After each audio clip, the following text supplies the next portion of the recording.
Thanks for the support as a channel member, Nick Limon. Yeah, Champions League campaign is up and running again today. I'm hopeful this year we can go one better and actually make it into the knockout rounds. Yeah, I guess after the amount of money I've spent, that should be the minimum expectation. Okay.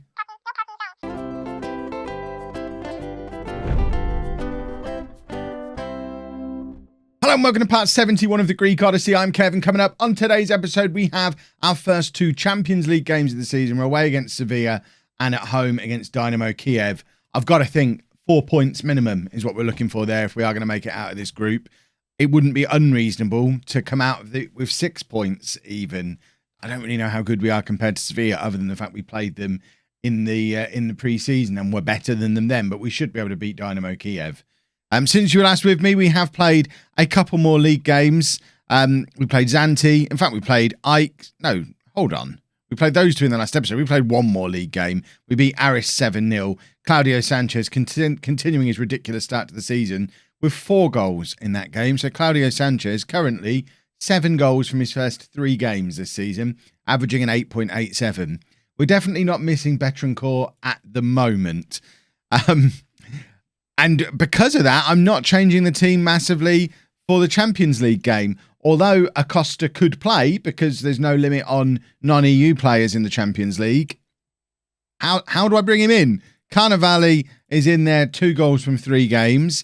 Sanchez is playing well and scoring goals. Lencina's playing well and scoring goals. I'd be mad to mix things up too much. Acosta is going to have to force his way into the team. And I hope he does, but it's the only way he's going to get any kind of game time. He's got to force his way into the team. Apparently he agrees with Nikos Michaelis. And Michaelis was saying the squad looks weak, and I told him we'd develop young players. That's what we're doing. One youth player we're not going to develop this season, Glauber Vinicius, who's got a damaged Achilles tendon and is out for the next 4 to 6 months. So Acosta really is the only backup striker we've got to Carnevale now. With Traore having moved on. Obviously, Marola could play there as well if need be. It's what he was originally signed to do all those years ago. But if we were to pick up an injury to Carnevale, we are then going to have to drop one of the other foreign players to get Acosta in, and that would be his route into the team then. But let's not worry about that until it happens, which it probably will happen. So, our team for the Sevilla game. We've got Osman in goal, a back four of Kansarovic, Michaelis, Lawson and Felipao.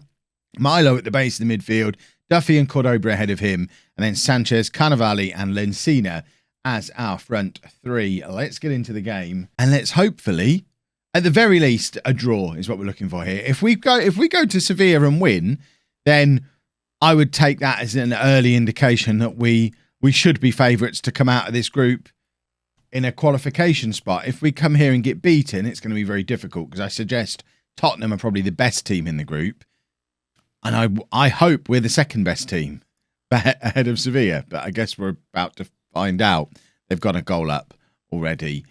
Because remember, Sevilla is the team that Rafael went on loan to last season. And he played consistently for them.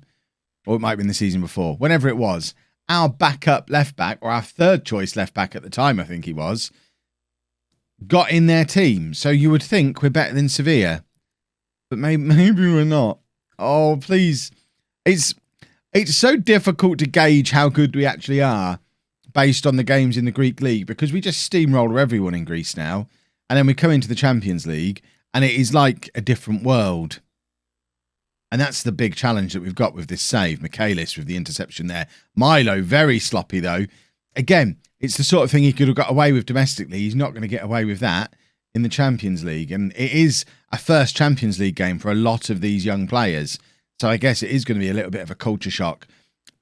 All of a sudden, playing at a much higher level to what they're used to. Is that Carnevale looking absolutely tiny? I've not noticed how short he is before, but he looks like a miniature player compared to everybody else. We need to check in on how tall he actually is in a second, because that could be something that really does make my decision about whether he's a striker or a wide player, which we were speculating on before. We're 2-0 down. This was not in the script for today. Because, like I said, I mean, we were the first seeds for this group. we were supposed to at least come here and get a draw. Oh dear. We need to sort ourselves out, and quick, and Sevilla are coming at us again. This time Osman does manage to grab hold of the ball, plucking it out of the sky. I do think maybe this game, probably the most important game of the group stage, has come a little bit too soon for us before this team have gelled properly. Although they're enjoying life domestically, we're still only showing as average team cohesion after quite a lot of player turnover. I don't think this is a true reflection of how good we are as a team. Please get back into the game, lads. Duffy plays it out to Kansarovic, who plays it forward, looking for Sanchez. Sanchez, remember, 7 goals from 3 games so far this season for Sanchez, and he is well settled in here at Apollon. Cordoba, trying to get a shot away. In fact, finds Sanchez, and there's Sanchez with 8 from 4. Claudio Sanchez is ridiculous, and I think it's already pretty clear who our next big money sale is going to be. I think Cordoba's time has probably passed now, and he'll probably just stay here until we're done with him. If he was ever going to leave, I'd expect him to go this summer. But Sanchez, and clubs are going to have to break our record again. Our record sale is now 50 million for Ascension. I would expect it to be broken again for Sanchez. But he's 19, 20 years old. He's younger than Betancourt, who we got 38 million for. He's scoring at a faster rate than Betancourt was. I would be expecting a huge, huge transfer fee for Sanchez. And then we've got Antoine German sat there ready to come through, who's a year younger than Sanchez again in the same position, and also with 5-star potential. We've definitely got a conveyor belt down our left-hand side. We just need to do it in the rest of the squad now, but we've given away a penalty. We need a big moment from Osman here. Can he save the penalty? He can. I mean, it was straight at him. I don't know if I'd count it as a big moment, but a penalty save is a penalty save. And that could be a turning point in this game. We're now going to demand more. If we can save a penalty and grab an equaliser before half-time, that really does knock Sevilla for 6, because they were 2 goals up, looking good. They were cruising, and we are trying to force our way back into this game. Lensina down the right-hand side, goes past one man. Can he go past another? He can't, but it ends up falling to Felipao with the cross. Carnevali's there, but it's just over from him, and I do still need to check how tall he is. He looks really short, and that probably isn't ideal for a lone striker. Right, we're going to aggressively say I expect to see more in the second half, and we're just going to see how tall he is. 5'7". Right, I don't think his future is as a lone striker.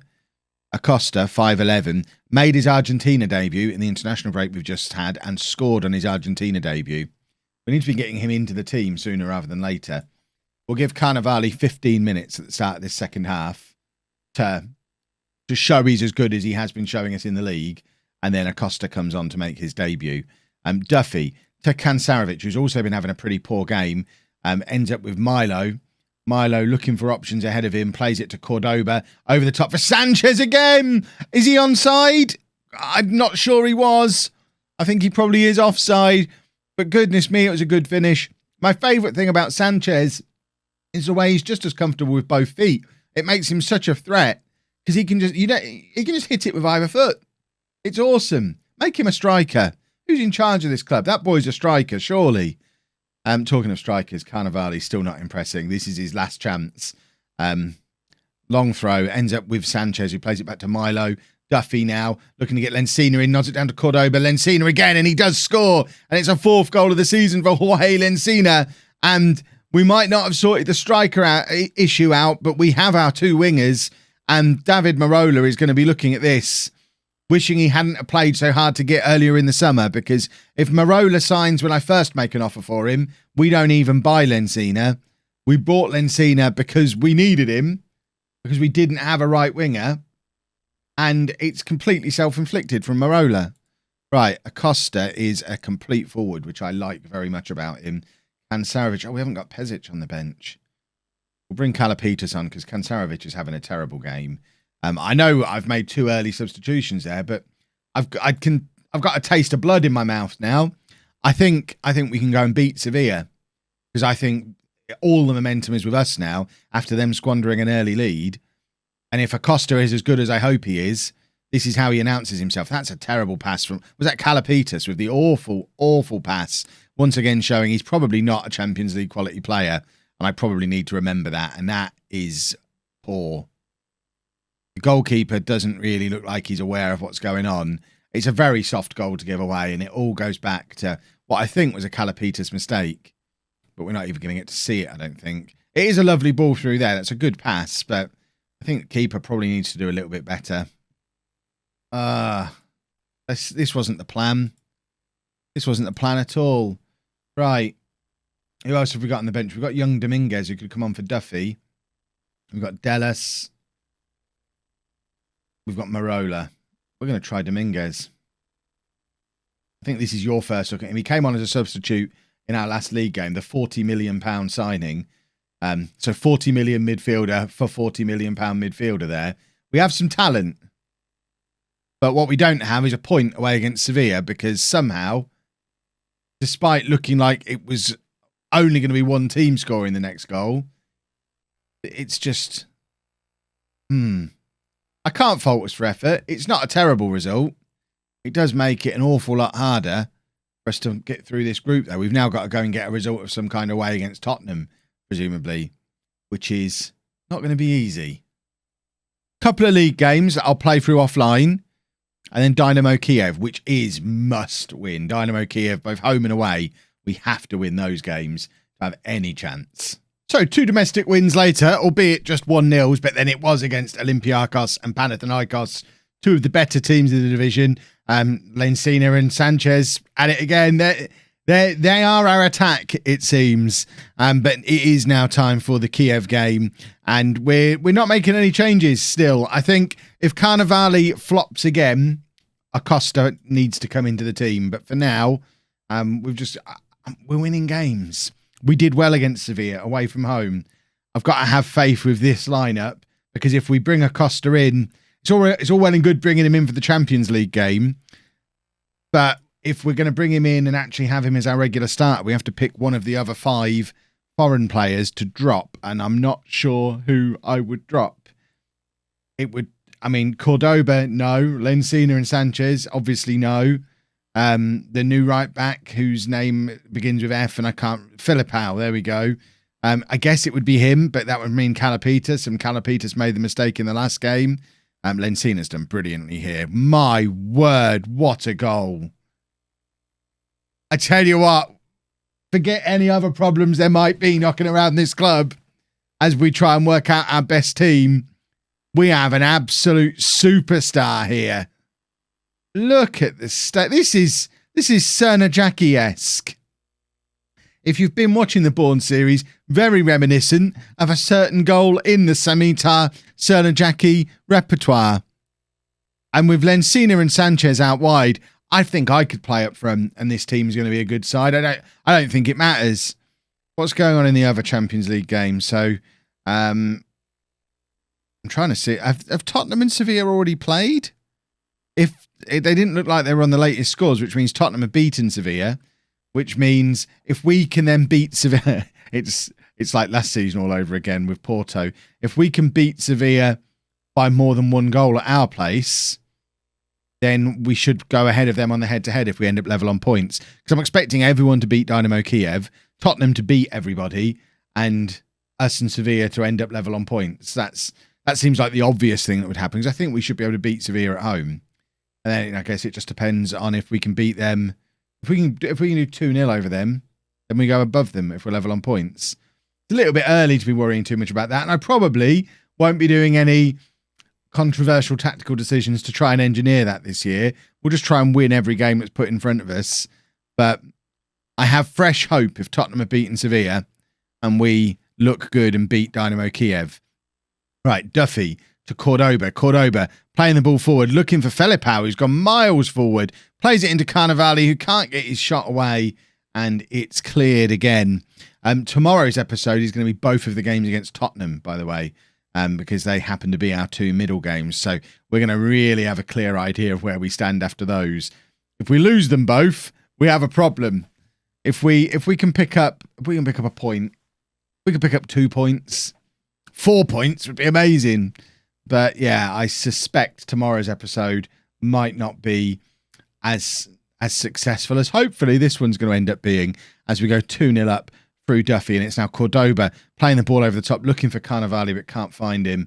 Lawson deals with the clearance from Kiev, and the ball is played forward for Lensina again, and he's just going to run again. He's gone past one man, plays it into the path of Duffy. That is superb from Lensina, and a very good finish from Paul Duffy. I think we need to have a closer look at Lensina at half-time and just show you what we've got here, because goodness gracious me, does he look fantastic. He's outshining Sanchez, who's also had a fantastic start to the season. But it's absurd how well he's playing. He is tearing teams apart on his own. Right, 3-0 up at half-time, feeling very confident. Don't mess things up from there. This is Lensina, for those of you wondering what attributes he's got to make him that ridiculous. He's 21 years old, 3-star current ability, 5-star potential, so has the potential to get much better than he already is, which seems mad, really. What a start to the season. Well, let's get into the second half and hopefully continue scoring goals. I still haven't been able to check if Tottenham and Sevilla have already played. We're the 8 o'clock kickoff, so presumably they were just a 6 o'clock kickoff, and that game is already done. I need to get the latest scores in front of me to be able to have a proper look, though. Kiev have started this second half quite brightly. Milo heads clear to Cordoba, though, who just lumps it forward, and Carnevali again not really getting anywhere near the lumped forward clearance, and I think Acosta will be on fairly early in this second half. Duffy, though, ball over the top to Carnevali. If he scores here, everything changes. He misses. It would have been a fantastic goal. Duffy is having a fantastic game in midfield, really showing his quality as a world-class playmaker. And Carnevali with another opportunity and another save from their goalkeeper. We've had 5 clear-cut chances now in this game. Kiev haven't yet had a shot. Milo with the in-swinging corner. It bobbles around in the area, but no one's able to apply the finish. And it's back with Milo again, who plays it into the path of Kansarevic. And Acosta, get out there warming up. We need to have a proper look at you. And if you are good, we need to probably get Calapitas back in the team at right back. That seems like the logical thing to do. Sanchez makes it for his 10th goal of the season, trying not to be outdone by Lensina. Sanchez proving that he's still absolutely chock full of goals. I guess the other one who could potentially drop out of the team would be Milo. Michaelis could drop back into that holding midfield position again, or we've got Sati, who we signed, who could play there. Dominguez even could potentially drop back into that role. There are options, but Carnevali not playing well at all. Let's get Acosta on.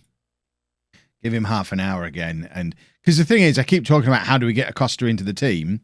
If he doesn't show a reason for me to get him into the team in these Champions League cameos, then there's no reason to force him in yet anyway, because he's still got the not speaking the language South American import thing, which doesn't seem to be affecting Lensina at all. But Acosta, there's no rush. For as long as he doesn't speak Greek, there's no rush to get him in the team. Calapitas is coming on at left back, and we're also going to get Dominguez on again for another cameo for him as he continues to deputise for Cordoba. That's a fairly regular change, and I am just keeping an eye on if Dominguez starts to push Cordoba really hard for a spot in the team, that it does make it a little bit more tempting to accept the next £35 million offer we might get for Cordoba if Dominguez is going to displace him. Lawson. Don't know what Ryan Lawson is up to. He's managed to get a cross in. There's absolutely nobody in the middle. Lawson showing his quality by not giving the ball away, but probably should have looked up to see if there was anyone in the box before hitting the cross. But can't really complain at a 4-0 win in the Champions League. But to apply a pinch of salt to it, remember we beat Hertha Berlin 5-0 and 5-1, I think, in our 2 group games against them last season, and still ended up finishing 3rd in our group, because although we're much better than the lower ranked Champions League teams, we're still not Tottenham and Sevilla level. We don't think.